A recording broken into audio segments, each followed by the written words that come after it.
My family thinks the local police will always protect them. They haven't met the federal agents building cases across 4 states. In my family, the men expected one daughter from each generation to live in our soundproof basement as the family punching bag. My grandfather built the room himself in 1962. He'd grown up watching his father hit his mother unconscious, watching his brothers terrorize their wives. So he invented what he called the feminist solution. One girl, chosen at 16, would absorb all the family's violence. The chosen one wore a locked silver anklet and lived in that basement 24/7. Whenever someone felt angry, stressed, or cruel, they had a designated target. My grandfather genuinely believed this protected other women in the family from random violence. 3 generations of men had grown up with this system. My father, my uncles, my older cousins, they'd all been taught from childhood that the basement girl existed for their anger. They'd accompany their fathers downstairs, learning which strikes left marks and which didn't. By adolescence, they had their own keys, and I would have called the police, but they scared me out of it. Instead of hearing bedtime stories as a child, they'd tell me stories about the foster care system, about how if I called the police, I'd end up there, where they'd rape me to death. And it's not like the women didn't participate in the feminist solution either. My grandmother selected the victims. My mother prepared the ankle ceremonies. My aunts delivered the meals through the slot, telling younger girls this was an honor and a necessity. They believed it. Without the anger room, they said, imagine how much worse things would be. I was 8 when my Aunt Sophia was chosen. I watched them lead her to the basement on her 16th birthday, watched her parents hand over their own daughter like a sacrifice. The tradition was specific. The girl served from age 16 until death or incapacitation. Then the next was chosen immediately. No gaps allowed. My grandmother kept meticulous records. Which girl served when, for how long, their performance ratings. She showed me once, proud of the organization. When I was 13, my Aunt Sophia was replaced with Elena. Every morning, my uncle visited before work. Wednesdays were my father's scheduled time. Weekends belonged to my grandfather. The women visited too, though less frequently. All the family's frustrations funneled into that room. It was around this time that I was finally smart enough to find something that changed everything. The heating vents connected every room in the house, and through them, I realized I could hear Elena begging. I heard the scheduled visits. I heard my grandmother explaining to my 9-year-old cousin Maya that she might be blessed with selection one day. That's when I started recording everything. 6 months of evidence hidden in the vents. I recruited 8 younger cousins who didn't want to be chosen. Nina mapped the ventilation system. Vera learned to pick locks. We dropped medical supplies to Elena and documented her injuries through the grates. The breaking point came at our annual Christmas dinner. My grandmother stood with the ceremonial selection bell. Elena had served well, she announced while pointing out her multiple severe injuries. It was time to choose her replacement. Her eyes settled on 9-year-old Maya, who smiled back, not understanding. I stood up and played 6 months of recordings through hidden speakers. The room erupted, but while family members screamed and tried to stop me, Vera had already called 911. The other girls formed a protective circle as evidence flooded the room. Audio of beatings, photos of the room, documentation going back decades. My family couldn't believe I'd betray the feminist solution. Even as police led them away, they insisted this system prevented worse violence. My grandmother kept repeating, we were protecting the family, one sacrifice to save many. But they'd been so confident in their tradition, so certain of their righteousness, they never imagined anyone would defy it. They fought until the end, hiring lawyers, claiming religious freedom, insisting the chosen girls volunteered. The arrests were quick and quiet. 17 family members were charged. That's when I truly realized how messed up our tradition really was. My family hired the best lawyers money could buy. 3 weeks later, we were in court. The judge reviewed all our evidence. Then he looked up with dead eyes. Case dismissed, he said. I saw it then, the scar on his wrist, the same mark all the men in my family wore. The scar caught the light as Judge Harrison gathered his papers. My hands shook as I watched him stand, watched my family members embrace their lawyers with relief flooding their faces. Elena swayed on her feet in the witness chair, her medical records scattered across the prosecutor's table like discarded trash. I grabbed the prosecutor's arm as he packed his briefcase. He yanked away without meeting my eyes, muttering something about jurisdiction issues. The bailiff ushered us toward the exit while my grandmother smiled triumphantly from across the courtroom. My father clapped my uncle's shoulder, both men already pulling out their phones. Outside the courthouse, reporters clustered around my family's legal team. I heard fragments of their statement about false accusations and troubled youth seeking attention. My cousins huddled near me, Nina's small hand gripping mine so tight her nails left marks. Vera kept glancing at the courthouse doors like she expected police to burst through and fix this impossible reversal. 3 hours later, my phone buzzed with photos from my aunt's social media. My entire family celebrated at Marcello's, their favorite Italian restaurant. Champagne glasses raised, my grandfather's arm around Judge Harrison's shoulders. The judge's silver bracelet glinted next to my grandfather's matching one. The caption read, "Justice prevails. Family stays strong." Elena collapsed in my apartment bathroom that night. The paramedics said her blood pressure had spiked dangerously high. As they loaded her onto the stretcher, she kept whispering about going back to the room, about how they'd make her pay for speaking up. I rode with her to the hospital, holding her hand while she drifted in and out of consciousness. The next morning brought 23 missed calls from unknown numbers. The first voicemail was just breathing. The second contained whispers about keeping family business private. By the 5th message, the voice clearly stated that some girls never learn their lessons. I changed my phone number that afternoon. 2 days passed in a blur of hospital visits and locked doors. Elena stabilized but refused to eat, convinced they'd poison her food. The younger cousin's parents had already started pulling them out of school, claiming family emergencies. Vera's mother showed up at my apartment demanding I stop filling her daughter's head with lies. The package arrived on the 3rd morning. No return address, just my name printed in block letters. Inside, photocopied bank statements spilled across my kitchen table. Monthly transfers from my grandfather's business account to Harrison Financial Consulting. 15 years of payments, always the same amount, always on the 1st of each month. Beneath the statements were photographs. Judge Harrison at my cousin's baptism wearing the ceremonial silver bracelet reserved for inner family. Harrison at my grandfather's 70th birthday, standing among the men who had keys to the basement. Harrison's signature on court documents dismissing 3 other cases my family had faced over the years. I drove straight to the district attorney's office. The secretary looked up from her desk, her fingers pausing over her keyboard. When I explained why I needed to see the DA urgently, she smiled apologetically. He was out of town indefinitely, she said. Family emergency. As she reached for her appointment book, her sleeve rode up. A thin silver chain circled her wrist, delicate but unmistakable. I backed out of the office, my evidence clutched against my chest. In the parking lot, my hands shook too badly to unlock my car. A security guard approached, asking if I needed assistance. His concerned expression seemed genuine until I noticed the silver tie clip shaped like our family crest. That night, my apartment windows shattered while I was at work. My neighbor, Mrs. Chen, called to report the break-in, her voice trembling as she described the glass covering my living room floor. Nothing was stolen, but someone had left a photo on my coffee table. Elena in her hospital bed, taken from outside her room window.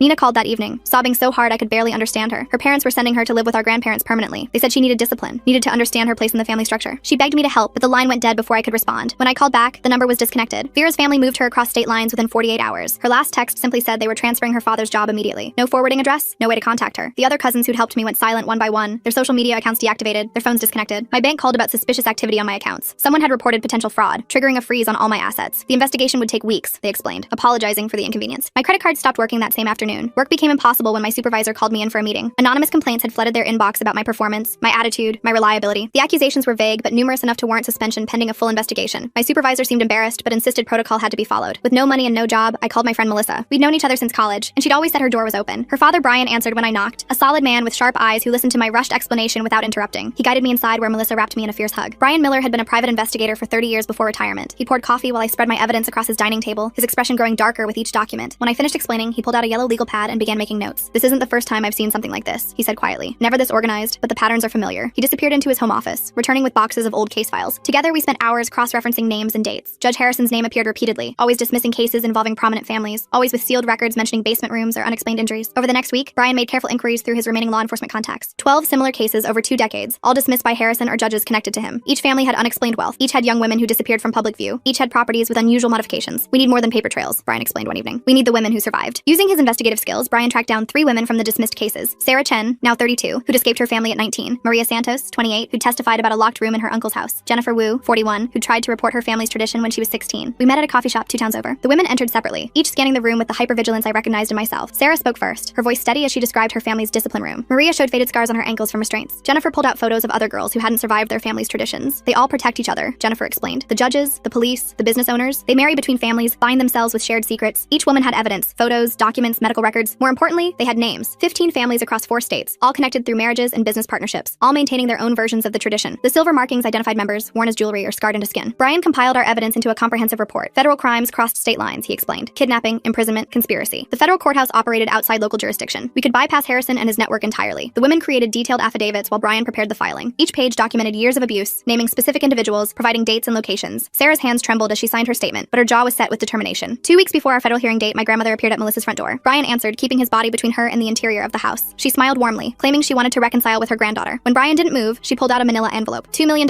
she said loudly enough for me to hear from the kitchen. A trust fund for my granddaughter if she reconsiders this foolish path. I stepped into view, meeting her cold eyes. The warm grandmother act evaporated instantly. Her face twisted with disgust as I shook my head. She leaned forward, her voice dropping to a hiss. You stupid girl. The tradition continues with or without you. We've already selected Nina as Elena's replacement. The ceremony is next week. My blood turned to ice. Nina was only 9 years old, the same age as Maya, but she'd helped me, made herself a target. I lunged forward, but Brian caught my arm, holding me back as my grandmother walked calmly to her car. We need a plan, Brian said firmly. If we act rashly, we lose everything. But I couldn't wait. That night, I drove to my grandparents' house, parking a block away. The basement window glowed faintly. Using skills Vera had taught me before she disappeared, I picked the lock on the cellar door. The familiar smell of damp concrete filled my nostrils as I descended. Nina sat in the corner of the soundproof room, a silver anklet already locked around her ankle. She looked up with hollow eyes, already beginning the dissociation that Elena had perfected. I rushed to her, examining the lock while she whispered about the ceremony, about how grandmother said it was an honor. Footsteps echoed overhead, multiple sets, moving with purpose. The ceremony was starting early. I pulled out my phone, starting a live stream on social media as I worked on the lock. The pics slipped in my sweaty hands while voices grew louder above us. The basement door opened just as the anklet clicked free. My father descended first, followed by my uncles and grandfather. They stopped short, seeing me crouched beside Nina. My phone continued recording, the live viewer count climbing rapidly. Step away from her, my grandfather commanded. I pulled Nina behind me, keeping the phone raised. Thousands of people are watching. They see everything. My uncle rushed forward. I dodged, but more family members poured down the stairs. Someone grabbed my wrist, trying to wrestle the phone away. Nina screamed as my aunt reached for her. The room erupted into chaos, bodies pushing and shoving in the confined space. Car doors slammed outside. Brian's voice boomed from the top of the stairs, accompanied by unfamiliar ones announcing themselves as federal marshals. The family members froze as agents in tactical gear flooded the basement, weapons drawn but not aimed. We've been monitoring this stream, the lead marshal announced. Everyone remain where you are. The arrests happened efficiently this time. Federal agents documented the room, photographed the ankle restraints, bagged evidence with practiced precision. They'd been building their own case since our filing, Brian explained later. My live stream provided the probable cause they needed for immediate intervention. The federal trial began 6 months later. Without local interference, the full scope emerged. 15 families maintaining abuse traditions for generations, protected by place judges and officials throughout the system. Each family contributed to a shared fund that paid for legal protection and silence. Judge Harrison's arrest made headlines when investigators found detailed records in his home safe. 3 other judges fell with him, along with 2 police chiefs and numerous city officials. They all bore the silver markings. All participated in protecting the network. My family received sentences ranging from 20 years to life. My grandfather would die in prison, as would my father. The grandmother who'd selected victims for decades received 40 years. The other families faced similar fates as survivors came forward, emboldened by our success. Elena spent months in therapy, slowly reclaiming pieces of herself. The younger cousins were placed with carefully vetted foster families who understood trauma. Nina lived with a family 2 states away, but we video called weekly, watching her slowly learn to smile again. I returned to school for my social work degree, focusing on family trauma and cult dynamics. My desk at the internship displayed one photo, Nina and me outside the federal courthouse the day we testified, both of us finally free from the silver anklets that once marked us as future victims. The family house was seized during asset forfeiture. Federal investigators spent weeks examining the property. In the sub-basement behind a wall my grandfather had built, they found remains. 8 women dating back to the 1960s, the ones who hadn't hadn't survived their selection. Their families had been told they'd run away. Letters arrived monthly from various prisons. My relatives called me traitor, destroyer, ungrateful child. I kept them all, filed neatly in a box labeled evidence of no remorse. They served as reminders that breaking the silence hadn't just saved Nina and Elena. It saved generations of girls who would never know that Soundproof Room existed. Brian helped me understand that true courage meant facing systems larger than yourself. The network had seemed invincible, protected by power and tradition. But evidence, persistence, and federal law had brought them down. Every family's secret room now stood empty, their traditions finally broken. My phone rang constantly with calls from survivors in other states, women who'd seen the trial coverage and recognized their own family's patterns. I guided them to resources, connected them with attorneys who wouldn't be bought. The network had been vast, but so was the community of survivors rising to dismantle it. Some nights, I still heard echoes of Elena's cries through imagined vents, but then I'd remember Nina's laugh during our last call, or see another survivor's testimony bring down another family's tradition. The rooms were empty now. The silver anklets melted down as evidence. The cycle broken by women who refused to let it continue.